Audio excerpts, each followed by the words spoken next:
नमस्ते बच्चों। आज हम बहुत दिनों बाद मिल रहे हैं। कुछ काम ऐसे रहे जो मैं आपसे मुलाकात नहीं कर पाया। आज कई दिनों बाद हम मिल रहे हैं। आप सभी लोग जानते हैं कि अब आपकी छुट्टियां चल रही हैं। हालांकि लॉकडाउन की वजह से अभी तक आपकी छुट्टियां ही चल रही थी, लेकिन अब तो आपकी छुट्टियां ही चल रही हैं और छुट्टियों में हम कुछ मज़ेदार बात करेंगे। छुट्टियों वाली बात है। और बच्चों की जिंदगी में दो ही चीज़ें सबसे मज़ेदार होती हैं, एक कहानी और दूसरा खेल। तो बच्चों, खेल तो हम यहाँ पर नहीं खेल पाएंगे क्योंकि खेल खेलने के लिए आपको बाहर जाना पड़ेगा और मैं भी मना करूँगा कि आप बाहर मत जाओ। दूसरे, खेल खेलने के लिए मोबाइल सही चीज़ नहीं है। खेल खेलने के लिए हम एक दूसरे के सामने होते हैं, साथ होते हैं, तभी खेल सकते हैं। तो हम पहली चीज़ के बारे में बात करेंगे, वो है कहानी। अब कहानियाँ, मैं आपको इसमें कई सारी कहानियाँ सुनाऊंगा, बहुत सारी मैं आपको कहानियाँ सुनाऊंगा और कहानियों के बारे में ही बात भी करूँगा। लेकिन सबसे पहले आज बात करते हैं कि आखिर कहानी आती कहाँ से है। इतनी सारी जो कहानियां बनी हुई हैं, बहुत सारी कहानियां हैं दुनिया में, कहानियां ही कहानियां हैं। ढेरों कहानियों की किताब है जो आपने स्कूल की, हमारी क्लास की लाइब्रेरी में पढ़ी भी है। आप जब की बार आओगे तो और भी आपको बहुत सारी नई नई किताबें पढ़ने के लिए मिलेंगी। लेकिन बात यह है कि वो इतनी सारी कहानियां आती कहाँ से हैं, कहानियां बनती कैसे, कौन उन्हें बनाता है, कौन लिखता है। तो बेटा, यहाँ पर मैं आज आपको एक बात बताना चाहूँगा, कहानियाँ और कुछ नहीं है। कहानियाँ हमारे तजुर्बों का, हमारे अनुभवों का, हमारे एक्सपीरियंस का एक मिला जुला रूप है। बस कुछ लोग उसे सीधे सीधे बता देते हैं और कुछ लोग उसमें थोड़ा सा, जैसे हम कहते हैं ना घर में कि बात को मिर्च मसाला लगाकर बताना, तो कुछ लोग उसमें मिर्च मसाला लगा देते हैं। जो सीधे सीधे बता देते हैं वो बात रह जाती है, और जो थोड़ा मिर्च मसाला लगाते हैं वो कहानी बन जाती है। अब इसका हम एक एग्जाम्पल देखें, एक उदाहरण देखें। मान लीजिए मैं घर से निकलता हूँ, घर से मुझे लाल किला जाना है, मैं लाल किले गया, अपना सामान लेकर आ गया, तो ये सीधी सीधी बात है। अब लेकिन कहानी कैसे बनती है। आज जब मैं घर से निकला तो मैंने देखा कि मेरा दोस्त अमर भी घर से निकल रहा था। मैंने उससे पूछा, भाई लॉकडाउन में कहाँ जा रहे हो? तो अमर ने पूछा, भाई ये बात तो मुझे आपसे भी पूछनी चाहिए, आप लॉकडाउन में कहाँ जा रहे हो? मैंने उससे कहा, भाई मुझे तो एक इम्पोर्टेंट काम आ गया है, लाल किले के सामने बिजली का तारों का मार्केट है, भागीरथी पैलेस, वहां पर मुझे कुछ बिजली का सामान लाना है। बोले अच्छा, आपको भागीरथी पैलेस जाना है? वो बहुत बढ़िया। बोले मुझे भी वहीं जाना है, लेकिन मुझे बिजली का सामान नहीं लाना, मुझे दवाइयों का सामान लाना है। मैंने पूछा, दवाइयों का सामान किस लिए भाई, क्या जरूरत पड़ गई ऐसी दवाइयों की? तो उसने मुझे बताया कि भाई दवाइयों का सामान इसलिए क्योंकि मेरा छोटा भाई जो है वो फार्मेसी का डिप्लोमा लेकर आ गया है। अब मैं सोच रहा हूँ दवाइयों की दुकान ही खुलवा दूँ उसे। मैंने कहा चलो ये तो अच्छी बात है। तो हमारा बोला, भाई चलो दोनों एक साथ चलते हैं। मैंने कहा यार आजकल सोशल डिस्टेंसिंग का जमाना है, एक दूसरे से दूर दूर। बोले गाड़ी लेकर चलते हैं, कार मैं चलाऊंगा, आप पीछे बैठ जाना, या आप चलाना मैं पीछे बैठ जाऊंगा। मैंने कहा यार ये तो बात अच्छी है, दो जने जब जा ही रहे हैं तो एक दूसरे की मदद भी होगी।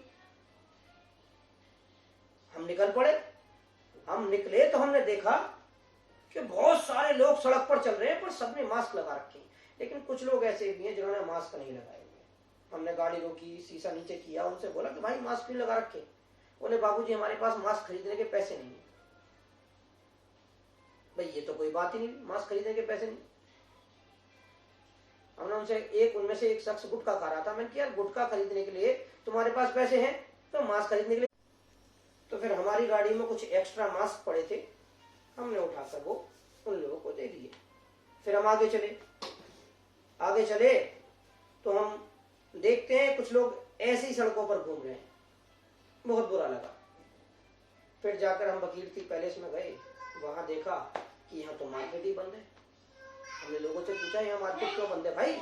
तो उन्होंने कहा कि भाई बिजली उसमें दवाई वाले बाजार में कुछ लोग ऐसे हैं जो कोरोना से ग्रस्त मिले हैं, जिन्हें कोरोना बीमारी भी मिली है, इसलिए बिजली का ये पूरा मार्केट बंद कर दिया गया है और दवाइयों का भी, इस पर सील लगा दी गई है और साथ में इसे सैनिटाइज किया जा रहा है। वहां हम पहुंच गए तो हमने कहा कि चलो भाई आज का दिन तो खराब हो गया, मैं और अमर वहां से वापस अपने घर की तरफ चलते। रास्ते में आते हमने देखा कि कुछ खाने पीने की दुकानें खुल गई। अमर ने मुझसे कहा कि भाई तू कुछ खाना चाहेगा? मैंने कहा नहीं भाई, जब तक कोरोना है बाहर का कुछ नहीं खाना है, केवल घर का खाना है। क्यों? क्योंकि ना तो हम किसी को बीमारी देना चाहते हैं और ना ही किसी से बीमारी लेना चाहते हैं।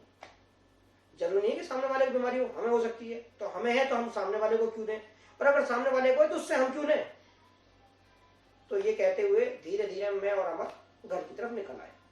तो देखो बच्चों, एक जो हमारी छोटी सी बात थी कि हम घर से निकले, हम मार्केट गए, वहां मार्केट बंद मिला और घर आ गए, इसे बताने का तरीका दो लोगों का बिल्कुल अलग अलग रहा। एक आदमी ने सीधे बताया कि मैं जब मार्केट गया तो वो बंद मिला और मैं घर आ गया। दूसरे आदमी ने उसे अपने तरीके से बताया कि जब वो घर से निकला, सामने दोस्त मिला, दोस्त से क्या बातें हुई, फिर दोस्त से आगे चल के रास्ते में लोग मिले, उनसे क्या बातें हुई, और जब वो मार्केट पहुंचे तो वहां क्या बातें हुई, वहां उन्होंने क्या देखने को मिला। यही सारे जो तजुर्बे होते हैं, यही एक्सपीरियंसेस जो होते हैं, इन्हें हम जब जोड़ देते हैं तो एक माला में पिरो देते हैं, एक सुर में लगा देते हैं, एक लिख देते हैं, एक जगह एक सुना देते हैं, ये कहानियां बन जाती हैं। और फिर एक आदमी से दूसरे आदमी, दूसरे आदमी से तीसरे आदमी, तीसरे से चौथे पर ये कहानियां पहुंचती रहती हैं। तो कहानियां कोई ऐसी चीज नहीं है जिसे कुछ लोग या कोई स्पेशल आदमी या कोई विशेष बात ही लिखी जाती है, नहीं। कहानियां आपकी रोजमर्रा की जिंदगी का तजुर्बे की श्रृंखला है और कुछ नहीं। हमारी पुरानी बातें हैं जो हम सीखते हैं, देखते हैं और लोगों को बताते हैं। बस लोगों का बताने का अंदाज अलग अलग होता है।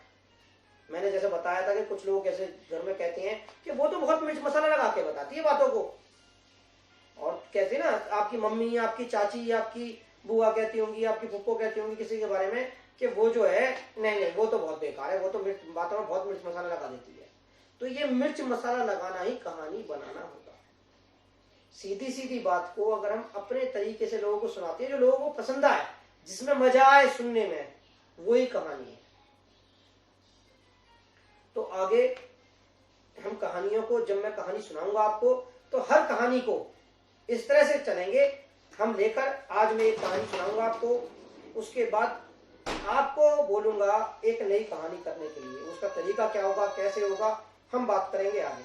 तो बच्चों धन्यवाद, नमस्ते, घरों में बैठो, आराम करो।